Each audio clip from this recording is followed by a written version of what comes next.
આપ જોઈ રહ્યા છો પ્રકોપ ન્યૂઝ સમાચાર કવાંટમાંથી।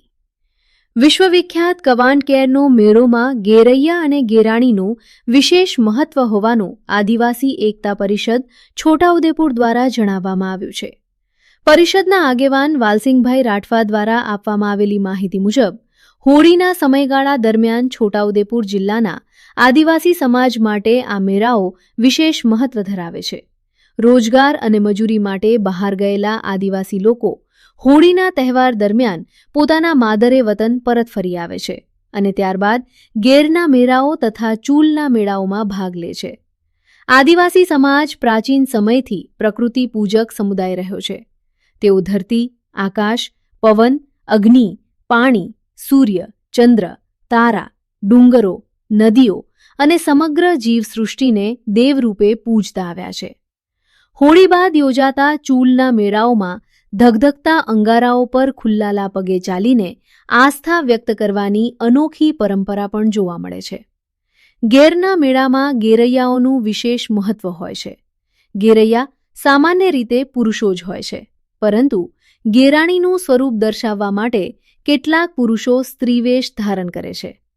ગેરૈયા બનવા માટે 5 દિવસ સુધી ઉપવાસ, જમીન પર સૂવું અને વિશેષ ધાર્મિક વિધિઓનું પાલન કરવાનું હોય છે।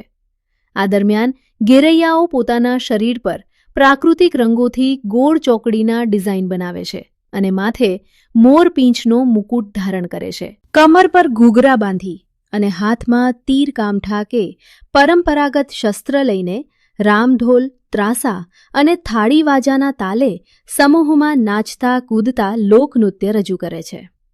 ગેરના મેળામાં ગેરૈયા અને ગેરાણી દ્વારા કરવામાં આવતું આ લોકનૃત્ય આદિવાસી સંસ્કૃતિનું જીવંત પ્રતીક માનવામાં આવે છે અને દર વર્ષે હજારો લોકો માટે આકર્ષણનું કેન્દ્ર બને છે। નટવરભાઈ પરમાર, પ્રકોપ ન્યૂઝ, છોટાઉદેપુર।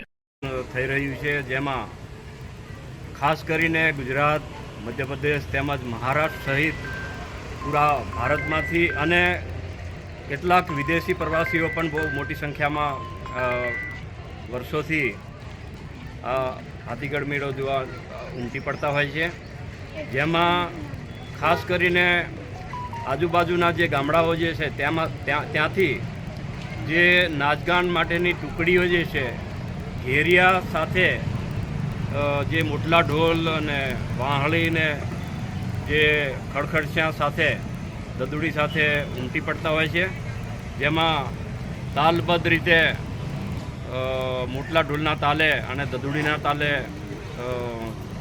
પૂરા દિવસ દરમિયાન પૂરા દિવસ મેળાની મોજ માનતા હોય છે।